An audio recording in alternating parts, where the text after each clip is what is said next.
Hello guys, কেমন আছো? আশা করছি তোমরা সকলেই ভালো আছো। তো আমি ভাবছো তো রেডি সেডি হয়ে কোথায় যাচ্ছি। রেডি সেডি হয়ে আমি যাচ্ছি মামার বাড়ি। তো চলো, সাথে তোমাদের সাথেও আমি শেয়ার করবো পুরো ব্লগটা। তো দেখতে থাকো, চলো। নেওয়া হয়ে গেছে, ব্যাগটা যা ভারী হয়েছে। গাইস, আমি আমার বাড়ি থেকে সাইকেল চালিয়ে চারাপোলে চলে এসেছি।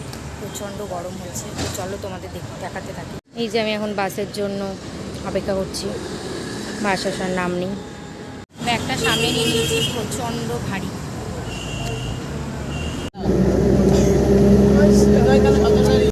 বাসে উঠে পড়েছি। তো বাস থেকে নেমে পড়েছি নকরা বাজারে। এবার হেঁটে হেঁটে আবার অটো করে যেতে হবে। তো গাইস, আমার মামি বলেছে যে মামির জন্য কিছু খাবার নিয়ে যেতে, তাই জন্য ভাবছি পেস্ট্রি নেব। তো এই পেস্ট্রিগুলো নেব। তো নেওয়া হয়ে গেছে, এবার অটো ধরার পালা। চলো, কোন অটো যাই দেখি। অটো থেকে নেমে পড়েছি, এখনও হাঁটছি আমি গাইস, মানে এবার পৌঁছাবো। চলো চলো, দরজা খোলা যাক। আপনার খাবার এনে দিয়েছি। আপনি বলেছেন যে আমার জন্য খাবার আনতে হবে।